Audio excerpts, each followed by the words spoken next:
Hi friends, inclusive retail के इस training programme में आपका स्वागत है। Inclusive retail home furnishing retailers के लिए बनाया हुआ एक क्लाउड सॉफ्टवेयर है जो उनके ऑपरेशंस को इजी और स्मूदन करता है। होम फर्निशिंग में जैसे हम कहते हैं कि your house is your world, वैसे ही होम फर्निशिंग रिटेलर्स के लिए your customer is your world. Home furnishing में जनरली एक कस्टमर के साथ की इंटरैक्शन बहुत ही लंबे पीरियड तक चलती है, क्योंकि कस्टमर आता है, प्रोडक्ट सेलेक्ट करता है, उसके घर पे ये प्रोडक्ट्स इंस्टॉल होते हैं और उसके बाद भी कस्टमर रिपीटेडली इस रिटेलर के पास बार बार एडवाइस एवं न्यू प्रोडक्ट्स के लिए आता है। इस पूरे प्रोसेस को, दैट इज कस्टमर के पहली बार आपके साथ इंटरैक्ट करने से लेकर उसके रिपीट डील्स, उसके फॉलो थ्रू डील्स तक कैसे ये पूरी लाइफ साइकिल मैनेज होती है, चलिए आज हम सीखते हैं। So let's dive right into the software and learn about inclusive retail. Inclusive retail में आपके पास एक लॉगिन स्क्रीन होता है जिसके अंदर आप अपने दिए हुए यूजर क्रेडेंशियल से लॉगिन कर सकते हैं। लॉगिन करते ही आप अपने डैशबोर्ड पे लैंड करेंगे। अब मैं सबसे पहला फ्लो ये मान के चलता हूं कि आपके दुकान पे एक फ्रेश कस्टमर आए, तो आप यहाँ पे कस्टमर्स मेन्यू में जाएंगे और अपने कस्टमर का नाम या उसके मोबाइल नंबर से उसको सर्च कर सकते हैं। सो सपोज मैं जब सर्च करता हूं तो मेरे पास जितने भी इन लेटर्स से चालू होने वाले कस्टमर्स हैं वो सामने आ जाएंगे। यदि आपका कस्टमर यहां ना दिख रहा हो तो आप क्रिएट कॉन्टैक्ट से एक नया कस्टमर बना सकते हैं। सो मैं कस्टमर बना रहा हूं। कस्टमर बनाते समय उसका नाम और मोबाइल नंबर ही कंपलसरी है। अगर आपके पास बाकी डिटेल्स हो तो आप जरूर भरें, अगर नहीं है तो ये डिटेल्स आप बाद में भी भर सकते हैं। जब कस्टमर आपके पास आ रहा है तो कस्टमर किसी आर्किटेक्ट के थ्रू आ रहा हो तो आप उस आर्किटेक्ट का नाम भी सेलेक्ट कर सकते हैं। यदि वो आर्किटेक्ट आपके लिस्ट ऑफ स्टैंडर्ड नेम्स में ना हो तो आप ऑन द फ्लाई ये प्लस साइन क्लिक करके आर्किटेक्ट को ऐड कर सकते हैं। अब यदि आपको कोई कस्टमर का बिलिंग एड्रेस या शिपिंग एड्रेस डालना हो तो वो भी आप यहां पे डाल सकते हैं। एक कॉमन मिस्टेक जो मैंने रिटेलर्स को या मेरे स्टाफ को करते हुए देखा है कि वो बिलिंग नेम तो डाल देते हैं, एड्रेस भी डाल देते हैं और यहां ऐड दबाना भूल जाते हैं। तो जरूर इसे ऐड करें, क्योंकि आप मल्टीपल एड्रेसेस उस कस्टमर के अगेंस्ट में ऐड कर सकते हैं। मैं इन कस्टमर को सेव कर रहा हूं। जैसे ही हमारा कस्टमर तैयार हो जाता है तो हम उस कस्टमर की सारी डिटेल्स अपने लेफ्ट हैंड साइड पे देख सकते हैं। अब सबसे पहला काम कस्टमर क्रिएट करने के बाद होता है उसकी एक एक्टिविटी या डील बनाना। उसके लिए हम ये प्लस साइन या न्यू एक्टिविटी को क्लिक कर सकते हैं। डील एक प्रोजेक्ट का नाम या एक ऐसा इंटरेक्शन जो आपका कस्टमर के साथ हो रहा हो। सो सपोज मेरे पास मिस्टर विराज अगर अपने घर को लेके आए हूं तो मैं विराज के फ्लैट की डील कर सकता हूं।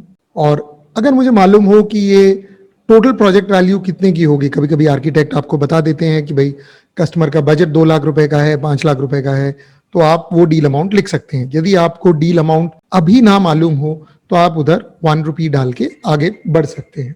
इसी के साथ आप एक सेल्स रिप्रेजेंटेटिव को भी उस कस्टमर के साथ लिंक कर सकते हैं। ये सेल्स रिप्रेजेंटेटिव वो सेल्समैन है जो आपके स्टोर पे एग्जिस्ट करते हैं। मैंने इसमें एक सेल्स रेप को भी इसके साथ लिंक कर दिया, ऑल्दो ये कंपलसरी नहीं है। अब मैं कस्टमर की विजिट्स, मेजरमेंट्स या प्रोडक्ट्स को चूज कर सकता हूं। मैं अज्यूम करता हूं कि कस्टमर अभी आया था, इसने कुछ भी चूज नहीं किया, मैं इसको सिर्फ सेव कर रहा हूं। तो ऐसे ये डील बन जाती है। आपके पास डील में उसकी बेसिक डिटेल्स, कौन से स्टोर पे आया था, उसका सेल्स रिप्रेजेंटेटिव कौन था और वो किस दिन आया था। इसको क्लिक करने पे आपको एक लिस्ट ऑफ एक्टिविटीज मिलती हैं जिसको आप कस्टमर के इंटरैक्शंस के हिसाब से भर सकते हैं। मैं मान के चलता हूं कि कस्टमर जब आया था तो उसने कुछ प्रोडक्ट्स शॉर्टलिस्ट की थी। मैं प्रोडक्ट्स लेता हूं तो ये प्रोडक्ट्स अलग अलग कैटेगरीज में हैं। फैब्रिक्स में आपके अलग कलेक्शंस दिखते हैं, मैं पर्टिकुलर कलेक्शन चूज कर रहा हूं। उसका एक सेल्स डिस्क्रिप्शन चूज कर सकता हूं। ये सेल्स डिस्क्रिप्शन ऑलरेडी डला हुआ हो सकता है, मैं इसमें एक सर्टेन क्वांटिटी डालता हूं और किस रूम के लिए है वो डाल सकता हूं। इनमें से अगर कोई भी चीज अवेलेबल ना हो तो मैं इसे रन टाइम यहां पे क्लिक करके ऐड कर सकता हूं। तो अगर मुझे यहां डालना हो कि ये कर्टन फॉर विंडो है तो ये सेल्स डिस्क्रिप्शन मैं यहां पे चूज कर सकता हूं। वैसे ही अगर मुझे कोई रूम डालना हो तो मैं रूम भी प्लस साइन दबा के यहाँ पे डाल सकता हूं। तो मैंने ये 2 आइटम्स ले लिए और इसको अपडेट किया। अपडेट करना जरूर ना भूलें, क्योंकि जब तक आप इसे अपडेट नहीं करेंगे ये कस्टमर के साथ लिंक नहीं होगा। तो आपने देखा कि कैसे हमने एक प्रोडक्ट को कस्टमर के साथ लिंक किया। अब नेक्स्ट क्वेश्चन आता है कि कस्टमर जनरली चाहता है कि कोई टेलर उसके घर को विजिट करे और मेजरमेंट्स ले।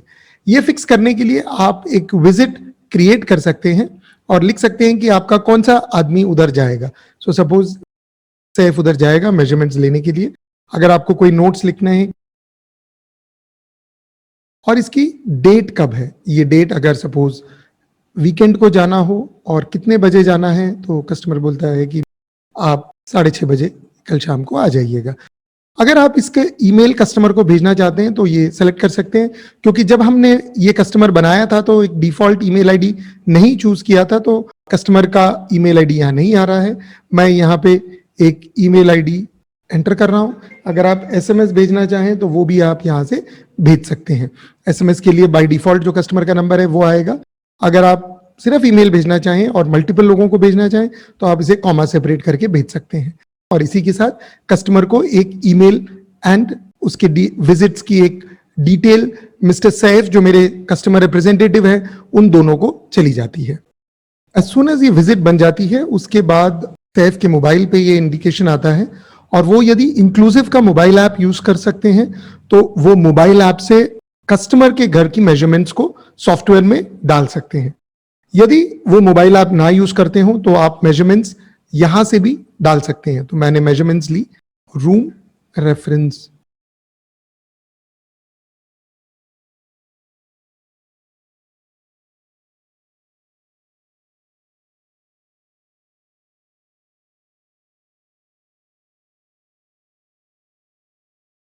ऐसे आप मल्टीपल मेजरमेंट्स डाल सकते हैं और इसे अपडेट कर सकते हैं। तो यदि आप देखें तो आपने कस्टमर की प्रोडक्ट सिलेक्शंस, विजिट्स, उसकी मेजरमेंट्स, ये सारी चीजों को एंटर कर दिया है। यदि आप कस्टमर से एक एडवांस लेना चाहें तो वो भी आप यहाँ पे एंटर कर सकते हैं। सपोज आपने कस्टमर से एक एडवांस लिया हुआ हो तो आप उसकी भी एंट्री कर सकते हैं और उसे भी अपडेट कर सकते हैं। ये सारी इंफॉर्मेशन आपको कस्टमर के अगेंस्ट में उसके स्टेटमेंट में अवेलेबल होगी। तो आप यदि देखें तो आपके पास एक एडवांस है, उससे कोई ड्यू नहीं है, उसकी डील है, डील के अंदर प्रोडक्ट्स हैं। यदि अब मेजरमेंट के बाद प्रोडक्ट की लेंथ बदलनी हो तो आप यहाँ पे उसकी लेंथ को चेंज कर सकते हैं कि ये 20 मीटर्स हो गया, और यदि कुछ बदलना ना चाहें तो इसका आप कोटेशन बना सकते हैं। आप डायरेक्टली इसका ऑर्डर भी बना सकते हैं, बट मैं यहाँ कोटेशन बना रहा हूँ। कोटेशन बनाते समय कोटेशन की वैलिड डेट दे सकते हैं आप। यहाँ पे क्वांटिटी और रेट आता है, आप अलग डिस्काउंट देना चाहें तो आप वो पास ऑन कर सकते हैं, ऑटोमेटिकली ये रेट कैलकुलेशंस हो जाएंगी। यदि आप कोई रिमार्क्स लिखना चाहते हैं तो वो भी आप यहाँ लिख सकते हैं। मैंने यहाँ डिजाइन 14.5 मीटर्स लेगा, हेम के लिए कुछ और है तो मैं ये रिमार्क्स लिख सकता हूं। यदि कोई अलग आइटम ऐड करना हो तो वो भी आप यहाँ पे इजीली ऐड कर सकते हैं। अब वैल्यू एडेड सर्विसेज पे आते हैं। जनरली जब आपके पास एक कस्टमर आता है तो आप उसे सिर्फ कपड़ा या प्रोडक्ट नहीं बेच रहे होते हैं, आप कोई ना कोई वैल्यू एडेड सर्विसेज भी उसे बेच रहे होते हैं, जैसे कि टेलरिंग। अब मैं यहाँ पे कर्टन स्टिचिंग लेता हूं और इसमें अगर 2 कर्टन्स हैं और किड्स रूम में है तो मैंने इसको ये ले लिया। सपोज कोई इंस्टॉलेशन चार्जेस हैं तो उसे रूम वाइज डालना हो तो मैं रूम वाइज भी डाल सकता हूं, और उसे भी मैंने ऐड कर दिया। तो ये ऐड करने के बाद मैंने प्रोसीड किया। प्रोसीड करने पे मेरे जहां डिस्काउंट लगे हों डिस्काउंट, टैक्सेस, कोई स्पेशल रिमार्क्स हों वो रिमार्क्स, वैल्यू एडेड सर्विसेज, और इसका अगर मुझे ईमेल भेजना हो तो ईमेल आईडी नहीं है, बट मैं यहाँ पे मैन्युअली डाल सकता हूं और कोटेशन क्रिएट कर सकता हूं। ये कोटेशन क्रिएट होते ही कस्टमर को ईमेल चला गया और कस्टमर के पोर्टफोलियो में ये कोटेशन भी ऐड हो गया। तो चलिए हम कस्टमर को सर्च करते हैं, और सर्च करने पे अब आप देखेंगे इस एक्टिविटी में आपके पास कोटेशंस मॉड्यूल में कस्टमर का कोटेशन भी अवेलेबल है। कोटेशन के भी 2 प्रिंट होते हैं। एक होता है जो कस्टमर को जाता है, जिसमें आपका कलेक्शन एवं सीरियल नंबर नहीं जाता। तो आपने जो सेल्स डिस्क्रिप्शंस डाली थी विद HSN कोड, ये कस्टमर को गया है। तो कर्टन फॉर विंडो और कर्टन स्टिचिंग जो वैल्यू एडेड सर्विसेज थी वो गई, सोफा फैब्रिक और इंस्टॉलेशन चार्जेस जो थी वो गई। तो आपके वैल्यू एडेड सर्विसेज और फैब्रिक के डिस्क्रिप्शंस ये कस्टमर को गए। इसी के साथ आपके पास एक और ऑप्शन होता है जिसे हम सेल्स ऑर्डर्स में कोटेशन लिस्ट में सर्च कर सकते हैं। इसे कहते हैं हम office copy print. Office copy print में क्या स्पेशल है? ऑफिस कॉपी प्रिंट में आपके पास कस्टमर के डिस्क्रिप्शन के साथ साथ आपने जो आइटम चूज किया था उसकी डिटेल्स भी है। सो से फॉर एग्जांपल आपने कर्टन फॉर विंडो चूज किया था, बट वो आइटम था आइटम 201 ब्रीज, और वैसी आइटम 8901 जो आपने एम्स्टर्डम से चूज किया था, ये दोनों आपके डिस्क्रिप्शन में आ जाते हैं। और साथ ही साथ जो स्पेशल नोट्स आपने कुछ डाले हो तो वो भी यहां पे अवेलेबल हो जाते हैं। इसी के साथ हमारे पास एक ऑप्शन होता है जिसे हम कहते हैं कोटेशन की ऑफिस कॉपी प्रिंट। ये निकालने के लिए आप सेल्स ऑर्डर्स में जा सकते हैं और वहां पे कोटेशन लिस्ट में वो पर्टिकुलर कोटेशन सर्च करें, और कोटेशन के अंदर आपके पास ऑफिस कॉपी प्रिंट का ऑप्शन होता है। ऑफिस कॉपी प्रिंट में इंपॉर्टेंट चीज है कि फैब्रिक का ओरिजिनल कलेक्शन और सीरियल नंबर दिखता है, साथ ही साथ वो डिस्क्रिप्शन भी दिखता है जो हमने कस्टमर की कोटेशन में प्रिंट किया था। स्पेशली कोई अगर स्पेशल रिमार्क्स हो, जैसे हमने लास्ट टाइम डाला था डिजाइन 14.5, तो ये डिस्क्रिप्शन या रिमार्क भी ऑफिस कॉपी कोटेशन में अवेलेबल होता है। इसके साथ ही आपने देखा कि जो हमने सेल्समैन चूज किया था, आर्किटेक्ट चूज किया था, वो सारा ही अवेलेबल होता है। एक कॉमन प्रॉब्लम होती है कि हमें कभी भी कस्टमर का सेल्समैन या आर्किटेक्ट बदलने की जरूरत पड़ती है। तो उसके लिए आप कस्टमर्स में जाएं, अपना कस्टमर सेलेक्ट करें एंड कस्टमर के डील के अंदर जो सेल्समैन लिंक्ड है उसे आप चेंज कर सकते हैं। तो जब आप कस्टमर के अंदर हो तो आपको अगर पर्टिकुलर सेल्स वाला बदलना हो तो आप बदल सकते हैं। अब आप अगर डील की अमाउंट जानते हो कि भाई ये डील एक सर्टेन अमाउंट की है तो वो भी आप मॉडिफाई कर सकते हैं। ये आपकी रिपोर्टिंग और फॉलोअप्स में आपकी मदद करेगा। साथ ही साथ अगर कोई आर्किटेक्ट चेंज करना चाहे तो आप आर्किटेक्ट को भी यहां पे चेंज कर सकते हैं। कोटेशन के बाद जो एक बहुत ही इंपॉर्टेंट स्टेप होता है वो उस कोटेशन का ऑर्डर में कन्वर्ट होना होता है। जब आप कस्टमर को कोटेशन दे देते हैं तो आप कस्टमर से एक्स्ट्रा मनी या एडवांस मांगते हैं और उस एडवांस के बेस पे कस्टमर के ऑर्डर को फाइनलाइज करते हैं। तो चलिए let's deep dive into the order management part of inclusive retail. जैसे मैंने कहा, आप अगर और पैसा उससे लेना चाहते हैं तो आप उनसे एक्स्ट्रा अमाउंट ले सकते हैं। सपोज एक सर्टेन अमाउंट आपने लिया तो ये आपकी टोटल एडवांसेस, अभी ये दोनों अमाउंट का टोटल हो गया है। अब यदि आप कोटेशन को ऑर्डर में कन्वर्ट करना चाहें तो आप यहां कोटेशन मॉड्यूल में जाके इस कोटेशन को कन्वर्ट टू ऑर्डर कर सकते हैं। कन्वर्ट टू ऑर्डर करने पे आपके सारे आइटम्स उनकी क्वांटिटीज के साथ यहां पे आपको अवेलेबल होंगे, और अगर आपको उसमें कोई चेंज करना हो, कोई डिस्काउंट कम या ज्यादा करना हो, ऑर्डर की रेट चेंज करनी हो, तो आप ऑर्डर बनने के पहले चेंज कर सकते हैं। कभी कभी ऐसा भी हो सकता है कि कोटेशन के बाद कस्टमर कोई नया आइटम परचेज करना चाहे तो ऑर्डर बनाने के पहले आप वो आइटम को भी ऐड कर सकते हैं। यदि कस्टमर एक नई बिलिंग नेम पे बिलिंग चाहता हो तो आप उसे भी यहां डायनेमिकली ऐड कर सकते हैं। आप एग्जिस्टिंग बिलिंग नेम्स को इधर ड्रॉप डाउन में देख भी सकते हैं। इसको प्रोसीड बोलने पे आप पहुंचते हैं ऑर्डर फाइनलाइजेशन स्क्रीन पे, जहां पे आप ऑर्डर क्रिएट कर देते हैं। ऑर्डर क्रिएट करने के बाद एक बहुत इंपॉर्टेंट स्टेप होता है, जो भी वैल्यू एडेड सर्विसेज उस ऑर्डर में है या उस कोटेशन में हो उसे ऑर्डर के साथ लिंक करना। हमारे वैल्यू एडेड सर्विसेज में एक कर्टन स्टिचिंग था जो किड्स रूम के लिए था, हमने वो सेलेक्ट किया। यहाँ पे किड्स रूम के जो फैब्रिक है हमने उसको उसके साथ लिंक कर दिया है। कोई रिमार्क देना चाहें तो दे सकते हैं। आप इस स्टेज पे भी टेलर को सेलेक्ट कर सकते हैं। यदि आप चाहें तो टेलर को बाद में भी सेलेक्ट कर सकते हैं। मैंने कर्टन स्टिचिंग को अपडेट किया और अभी एक और वैस बचा हुआ है जो इंस्टॉलेशन चार्जेस का है, मैं उसे भी अपडेट करना चाहता हूं। यदि इंस्टॉलेशन चार्जेस किसी फैब्रिक से लिंक्ड ना हो तो मैं उसे मटेरियल मूवमेंट नो बोल के अपडेट कर सकता हूं। कभी कभी ऐसा भी हो सकता है कि ऑर्डर आने के बाद आपको कोई वैल्यू एडेड सर्विसेज की डिमांड आए, हम वो भी चेक कर लेंगे कि उसे कैसे लिंक किया जाए। तो चलिए, अभी ये ऑर्डर चला गया है अप्रूवल के लिए, और क्योंकि मेरे यूजर में अप्रूवल की अथॉरिटी है तो मुझे ये अप्रूवल का अलर्ट आ रहा है। आप इसे यहां से प्रोसीड कर सकते हैं और आपको जो ऑर्डर है उसकी डिटेल्स मिल जाएंगी। ऑर्डर की भी, जैसे कोटेशन की 2 प्रिंट्स हैं, ऑर्डर की भी 2 प्रिंट्स हैं। एक जो कस्टमर की प्रिंट है, कस्टमर की प्रिंट में यदि आप ध्यान दें तो सिर्फ फैब्रिक की डिस्क्रिप्शन, उसका HSN कोड और बाकी प्राइस एंड अदर डिटेल्स आती है, और वैल्यू एडेड सर्विसेज भी अवेलेबल होती है। उसी जगह पे एक ऑफिस कॉपी प्रिंट भी होती है ऑर्डर की। अब ऑफिस कॉपी प्रिंट में फैब्रिक का रियल नाम, कस्टमर को दिया हुआ डिस्क्रिप्शन, ये दोनों अवेलेबल होता है, और इसके साथ साथ जो ऑर्डर की वैल्यू है वो भी अवेलेबल होती है। हाँ, एक चीज ध्यान रखें, दोनों केसेस में हमारे पास कस्टमर का आया हुआ एडवांस भी डिस्प्ले होता है। अब आगे बढ़ते हैं और हम इस ऑर्डर को अप्रूव कर सकते हैं।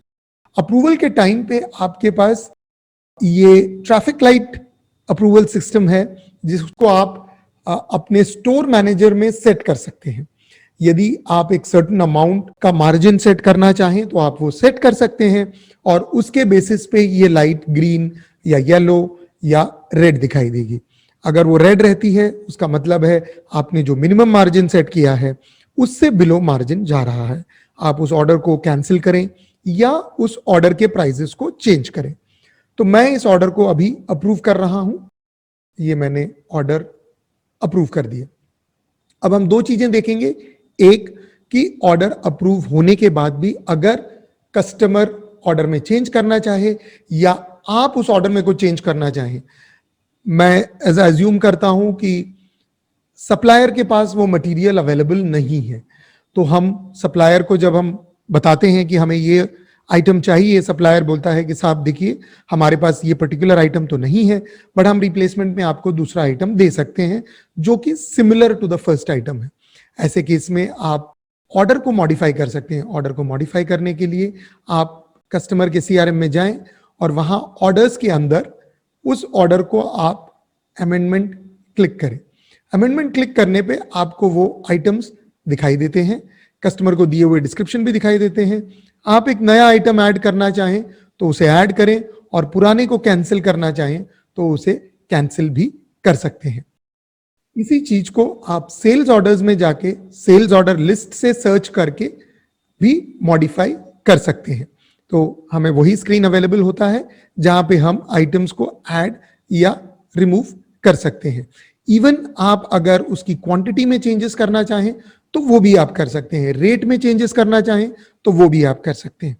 एक चीज याद रखने की बहुत ही इंपॉर्टेंट है कि जो रेट आपने ऑर्डर में दिया है उसी रेट पे बिलिंग पे वो आइटम आएगा।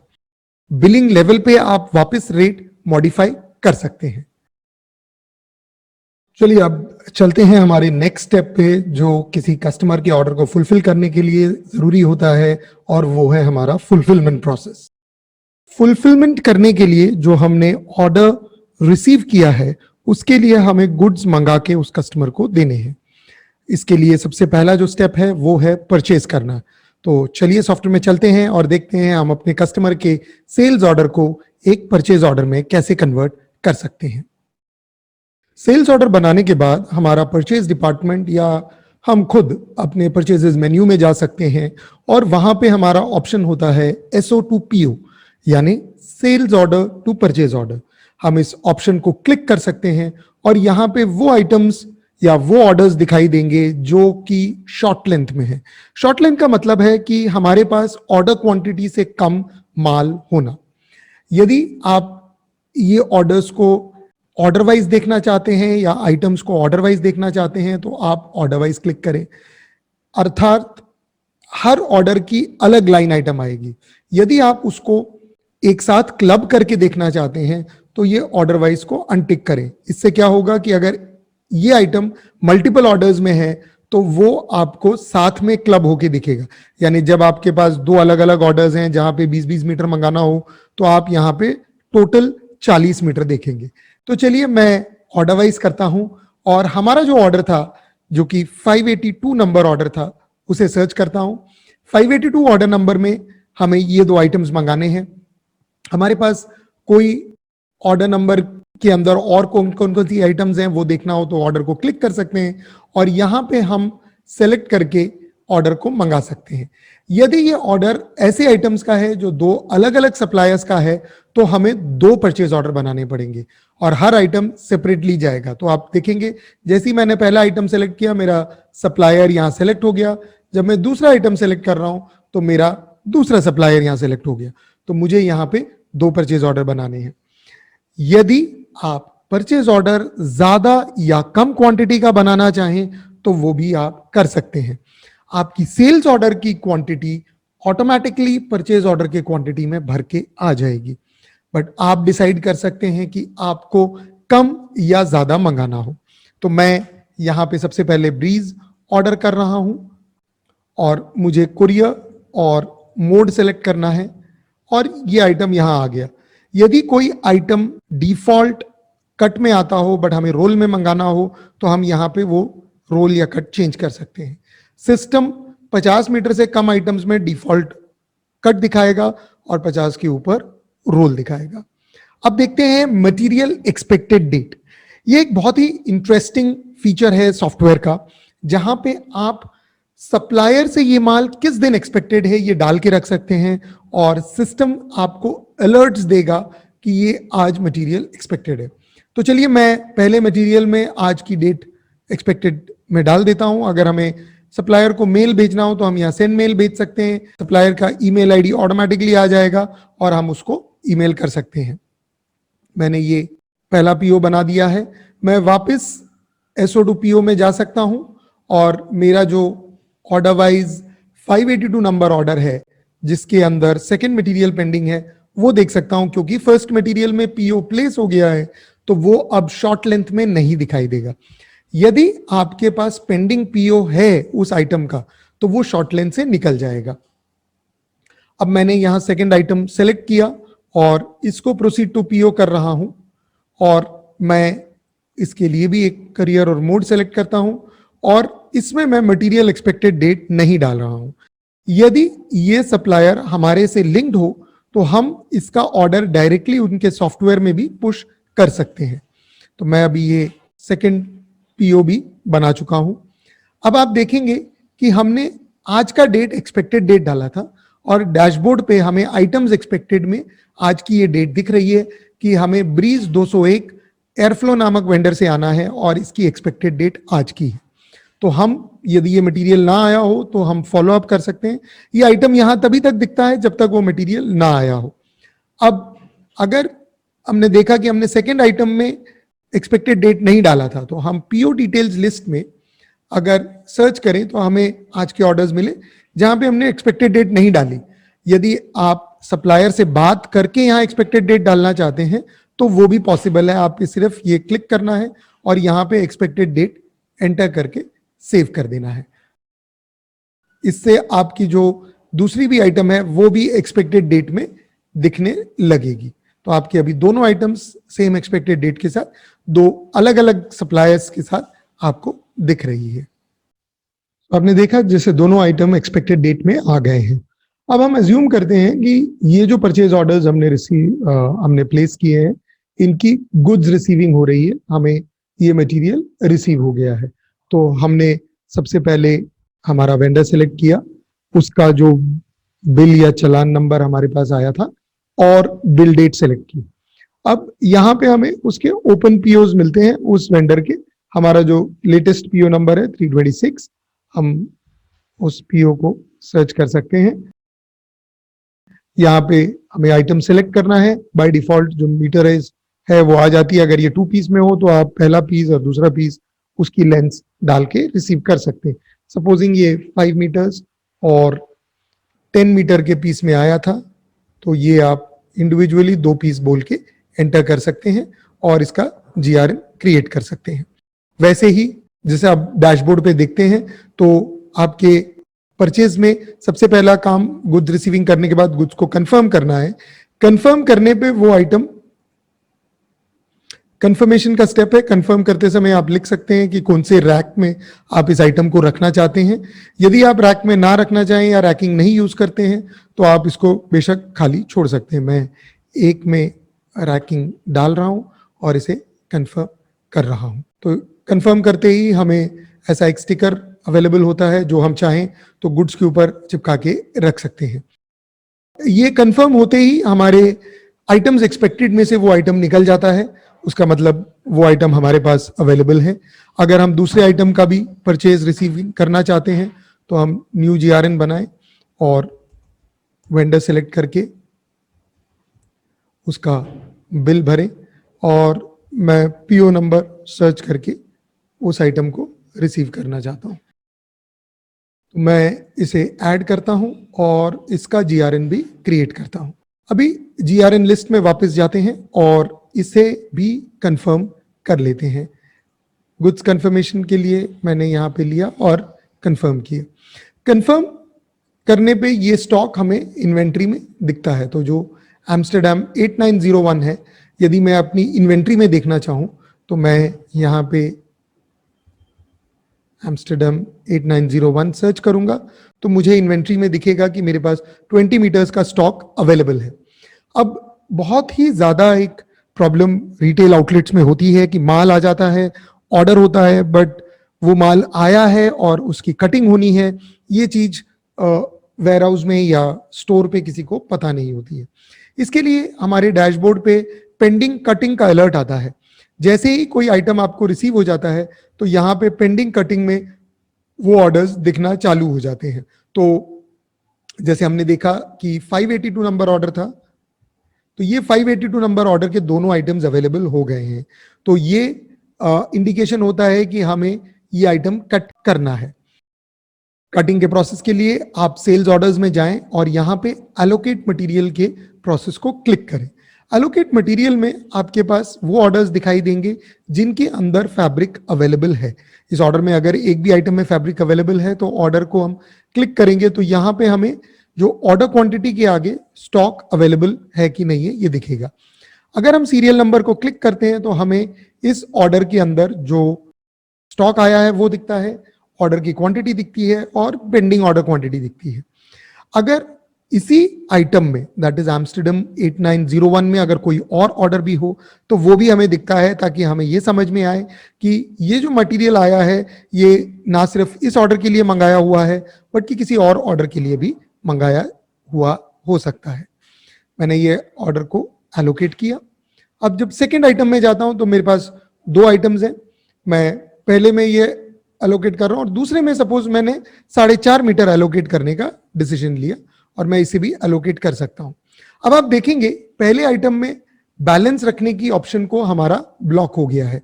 यानी कभी कभी ऐसा हो सकता है कि आपके पास 100 मीटर का ऑर्डर आया हो और सप्लायर ने अभी आपको सिर्फ 45 मीटर भेजा हो, तो आप 45 मीटर एलोकेट करके उसकी टेलरिंग, उसके आगे की प्रोसेसेस चालू कर सकते हैं जब तक कि बैलेंस 55 मीटर आ रहा हो। उस केस में आप ऑर्डर को बैलेंस यस रखेंगे। अब इस केस में हमने 15 के अगेंस्ट 14.5 तो एलोकेट किया, हमें इंटेंशन नहीं है बाकी आधा मीटर एलोकेट करने का, तो कीप बैलेंस को नो कर सकते हैं और इसे सबमिट कर सकते हैं। जैसे ही हम इसे सबमिट करेंगे तो हमारे पास ये जो स्टिकर्स है ये आ जाएंगे। इसमें जो 0.5 मीटर जो हमारे स्टॉक में जाएगा उसमें कंपनी का नाम लिख के आएगा।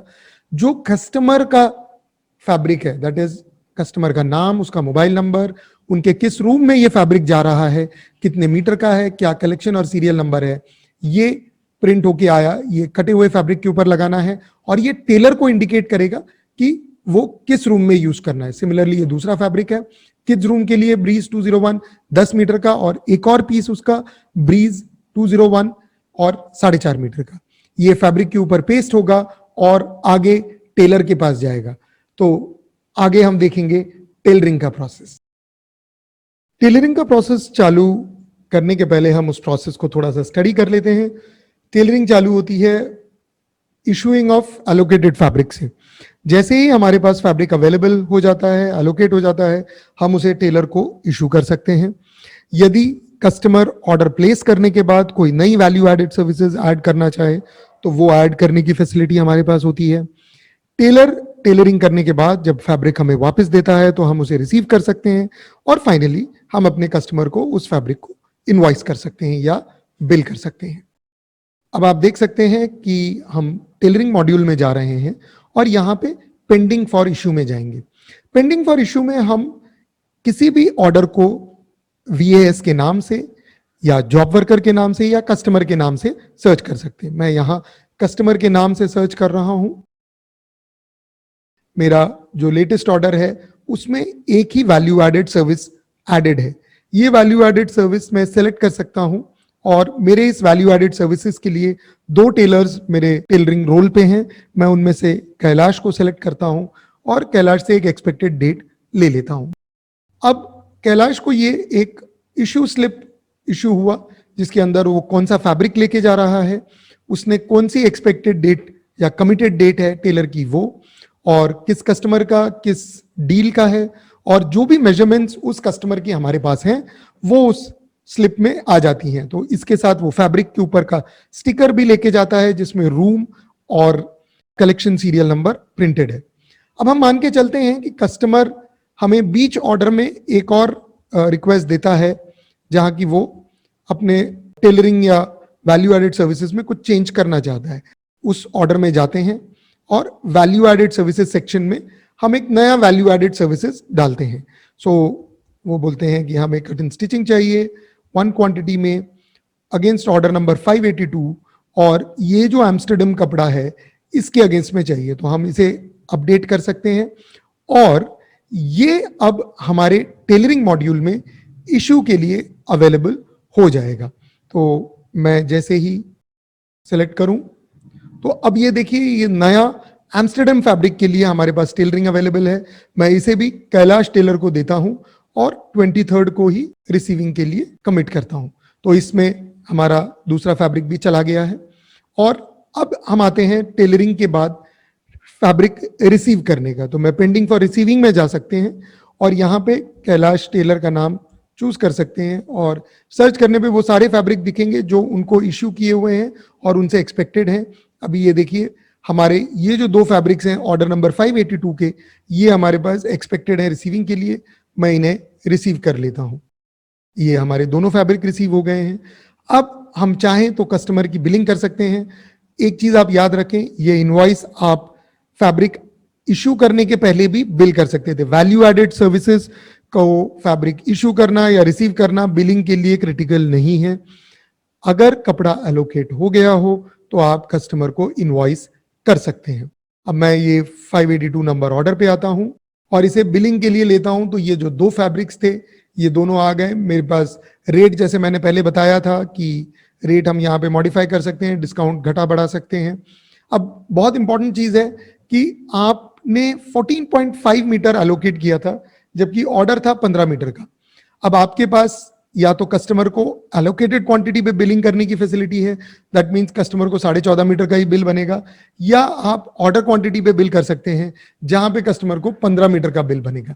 तो मैं ऑर्डर क्वांटिटी पे बिल कर रहा हूं और जो वैल्यू एडेड सर्विसेज थी जो शुरू में ऐड की थी और जो बाद में ऐड की थी वो दोनों अवेलेबल हैं।